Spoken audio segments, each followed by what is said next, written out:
దేశం గర్వించదగ్గ మహనీయుడు బాబు జగ్జీవన్ రామ్ అని 40 సంవత్సరాల పాటు వరుసగా పార్లమెంటేరియన్గా ఉండి కీలక మంత్రి పదవులు చేపట్టిన గొప్ప నాయకుడని భక్తులు కొనియాడారు.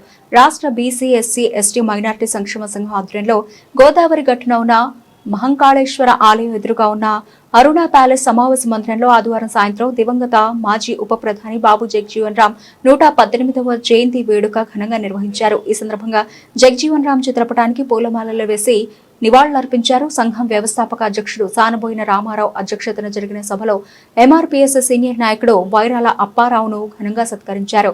ఈ సందర్భంగా భక్తులు మాట్లాడుతూ దేశ తొలి ప్రధాని నెహ్రూ తన మంత్రివర్గంలో జగ్జీవన్ రామ్ కు ప్రాధాన్యం ఇచ్చారని, జెనీవా సమావేశానికి పంపించారని తెలిపారు. మంచి వ్యక్తిత్వం కలిగినటువంటి వ్యక్తి జగ్జీవన్ రామ్ గారు. ప్రతి వ్యక్తి కూడా ఆయన యొక్క ఆశయాలు, ఆయన యొక్క క్యారెక్టర్స్ అనుసరించదగినటువంటి వ్యక్తిత్వం కలిగినటువంటి వ్యక్తి అయినా నిజంగాను. ఈయన ఎక్కడో బీహార్ చందవాలో మరి 1908లో జన్మించారు. ఇదే రోజు, ఇదే నెల. మరి ఈ కోసం ప్రత్యేకత ఏంటంటే అంచెలంచెలుగా ఎదుగుతూ ఉన్నతమైనటువంటి పదవులు చేశాడు ఈయన. చిన్నప్పుడు ఆ రోజుల్లోనూ ఎన్నో అవకతవకలు, ఎన్నో అలజడులు. బీహార్ అంటే మనకు అందరికీ తెలిసిందే, ఇల్లిటరేట్ ప్రాంతం, అది అనాగరిక ప్రాంతం. అటువంటి ప్రాంతంలో మరి ఎస్సీ, ఎస్టీ, బీసీలు అంటే మైనారిటీస్ అంటే అసలు వాల్యూ లేనటువంటి ప్రదేశం అది. ఎన్నో వివక్షలు.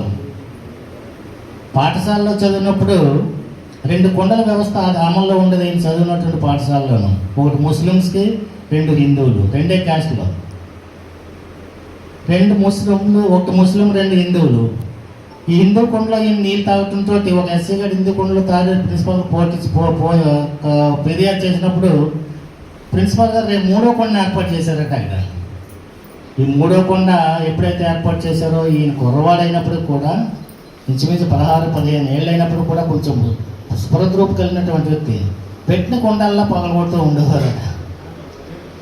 ఏంటో ఇక్కడ ఇంత అలజడి జరుగుతుంది అని అప్పటికే హిందూ బెనారస్ హిందూ విద్యాలయాన్ని మదన్ మోహన్ మాల్య స్థాపించారు ఆ రోజుల్లోనూ. అక్కడి నుంచి ఆయన వెరిఫికేషన్ వచ్చారు ఆ స్కూల్కి. ఈయన యొక్క వాగ్దాటి, ఈయన యొక్క మాటగారితనం, ఈయన యొక్క స్ఫూర్తిరూపం చూసి, ఒరే నాన్న రామ్, నువ్వు వచ్చాయి నా యూనివర్సిటీలో జాయిన్ అవ్వు, నువ్వు హిందీ యూనివర్సిటీ, బెనారస్ హిందూ యూనివర్సిటీలో జాయిన్ అవ్వని అక్కడికి ఇన్వైట్ చేశారు. ఆయన మాట తీరు అంత ఆకట్టుతనంగా ఉండేది. మనిషి నల్లగా ఉన్నప్పుడు కూడా మనసు మాత్రం చాలా ఉత్తేజంగా ఉండేది ఆయన నిజంగా. ఈ దేశంలో దిశను ఏర్పాటు చేసి ప్రాముఖ్యంగా ఈ దేశానికి విలువ తెచ్చినటువంటి మహనీయులు 3 వ్యక్తులు ఈ నెలలో జన్మించినటువంటి నెల. వారే జ్యోతిరావు పూలే గారు, బాబు జగజీవన్ రామ్ గారు, డాక్టర్ బిఆర్ అంబేద్కర్ గారు. ఈ 3 ప్రాముఖ్యమైనటువంటి వ్యక్తులు ఈ దేశానికి. అలాంటి ఈ నెలలో జన్మించిన వారి జన్మదిన కార్యక్రమాలు తలపెట్టడం అనేది మాకు చాలా అభావం.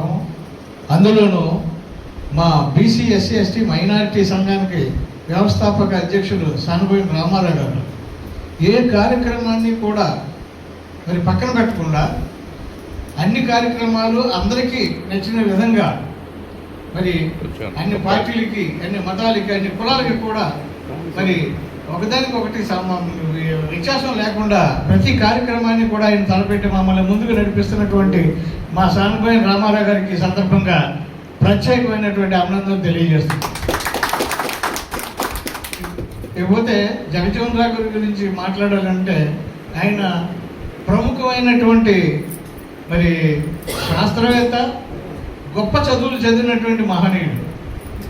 ఇకపోతే ఆయన మనందరికీ సొంత గృహాలు ఉంటాయి, కానీ జగజీవన్ రామ్ గారికి సొంత గృహం ఒక పార్లమెంటే. ఎంచేతనంటే ఆయన సుదీర్ఘమైనటువంటి పార్లమెంటేరియన్గా అందరికంటే ఎక్కువగా 40 సంవత్సరాలు సార్ చెప్పారు. 40 సంవత్సరాలు పైబడి పార్లమెంటేరియన్గా చేశారంటే ఆయన గృహం పార్లమెంట్ అని ఈ సందర్భంగా తెలియజేస్తున్నారు. అదేవిధంగా అప్పుడు ఉన్నటువంటి ప్రభుత్వాలు ఫలానాదని కాదు, కానీ ఆయన్ని ఎంతో అభిమానించి, గౌరవించి ప్రమోట్ చేశారు. సార్ చెప్పినట్టు అలాగే నెహ్రూ గారు కూడా మంచి ప్రాముఖ్యమైనటువంటి అవకాశం ఆయన కల్పించాడు. ప్రాముఖ్యమైనటువంటి పదవులు ఏవైతే ఉన్నాయో ప్రభుత్వంలో, ఆ పదవులు అన్నీ చేసినటువంటి ఏకైక వ్యక్తి బాబు జగజీవన్ రావు. అలాంటి చాలామంది పరిపాలించారు, చాలామంది మంత్రులు చేశారు, కానీ అలాంటి ప్రాముఖ్యమైనటువంటి మంత్రి పదవులు చేసినటువంటి ఏకైక వ్యక్తి బాబు జగజీవన్ రావు తప్ప వేరే వ్యక్తి లేడని ఈ సందర్భంగా తెలియజేస్తున్నారు. సంక్షేమ సంఘం వారు సానవన రామారావు గారి అధ్యక్షులుగా జరుగుతున్న కార్యక్రమానికి ఇచ్చేసిన మీ అందరికీ వేదిక మీద పెద్దలకు, మహిళలకు, పాత్రికేయులకు నేను ఉద్యమ నమస్కారం తెలియపరుస్తున్నాను. ఈరోజు బాబు జగజీవన్ రావు గారి జయంతిని పురస్కరించుకొని కార్యక్రమం నిర్వహించడం జరుగుతుంది. నన్ను సన్మానించడం, నన్ను గుర్తించి గౌరవించడానికి ప్రత్యేకంగా వందనాలు తెలియపరుస్తూ, ఈ నెల ఇందాక ఆంజనేయ చెప్పినట్టు మహనీయులు జన్మించిన నిజంగా బాబు జగజీవన్ రావు గారు, పూలే గారు, అంబేద్కర్ గారు ఈ నెలలో జన్మించడం ఎంతైనా ఈ దేశం గర్వించదగ్గ విషయం. ఈ మహనీయులు దేశాన్ని ఎంతగానో ప్రభావితం చేస్తారని, వీరి ద్వారా మనం ఎస్సీ, ఎస్టీ, బీసీ మైనారిటీలు ఎంతగానో అభివృద్ధి చెందామని అనుకుంటున్నాను. ప్రత్యేకంగా బాబు జగజీవన్ రావు గారు ఆయన చేసినటువంటి మంత్రి పదవులు అన్నింటిలో ఒక ఎత్తు అయితే రాజమండ్రి పట్టణంలో జరుగుతుంది కాబట్టి రోడ్డుగం రైలు బ్రిడ్జి నిర్మాణం జరిగినప్పుడు ఆయన రైల్వే మినిస్టర్గా ఉంటూ ఈరోజు కొవ్వూరు పక్కన అబరంగాబాద్ ఊరంతా రైల్వే ఉద్యోగాలే. నేను ఒకసారి అక్కడికి వెళ్ళినప్పుడు అందరూ రైల్వే ఉద్యోగాలు పెళ్ళికి వెళ్ళినప్పుడు అడిగితే బాబు జగజీవన్ రావు గారు వచ్చి ఇక్కడ ఉండేవారు, అప్పుడు ఆయన రైల్వే మినిస్టర్, ఆయన దేవాల మాకు రైల్వే ఉద్యోగాలు వచ్చాయని ఇప్పటికీ చెప్పుకుంటారు. రిటైర్మెంట్ ఫంక్షన్లు ఊరంతా రైల్వే ఉద్యోగాలే, రాజమండ్రిలో వచ్చాయి, ఊళ్ళో వచ్చాయి.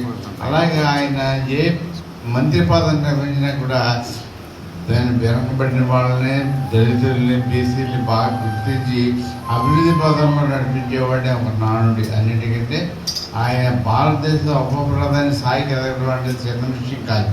బీహార్ రాష్ట్రంలో ఒక రైతు కూలీ కుటుంబంలో పుట్టినటువంటి ఒక వ్యక్తి అది చిన్న వయసులోనే మంత్రి పదవులు అనుభవించడం.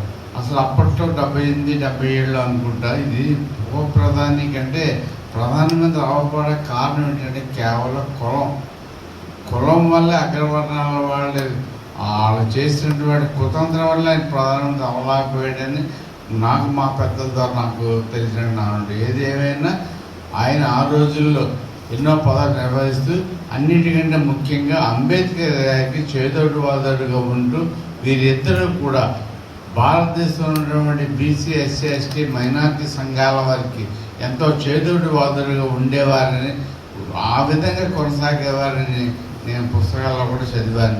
ఏది ఏమైనా ఆ మహనీయుడిని జ్ఞాపకం చేసుకోవడం, ఒక ఎస్సీ నాయకుడిని బీసీ సంఘం వాడిని గుర్తించి ఆయన జయంతిని ఇంత ఘనంగా నిర్వహించిన, అందులో నన్ను గౌరవించడం నేను ఎంతైనా కృతజ్ఞుడై ఉంటానని, నేను మర్చిపోలేనని నేను ఈ సందర్భంగా తెలియపడుతున్నాను. నాకు ఆరోగ్యం బాగుంటుంది.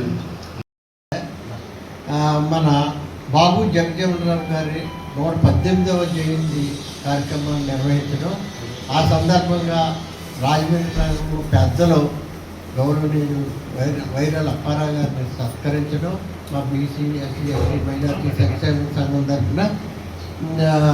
తర్వాత 12వ తారీఖున మేము జరపబోయేటటువంటి పూలే అంబేద్కర్ ఉత్సవాలకి పురస్కరించుకొని మేము భవిష్యత్ ఈ 4 రోజులు చేయవలసినటువంటి పనుల మీద చర్చించుకోవడానికి కార్యక్రమం మేము పెట్టుకున్నాము.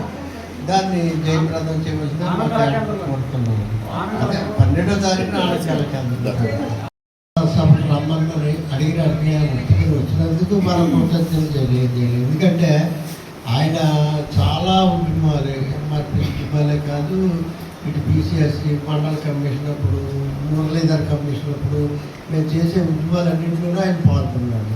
అందువల్ల ఆ కృతజ్ఞత ఇప్పుడు తీర్చుకోగలిగేమో, ఆయన పిలిచినట్టు వచ్చినందుకు తీర్చుకోగలిగేమో మాట్లాడుతున్నాం. Okay, thank you.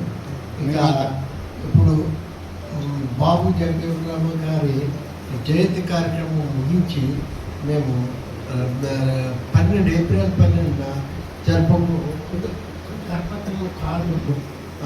పూలే అంబేద్కర్ కార్యక్రమాలని గురించి మన చర్చ జరుగుతుంది.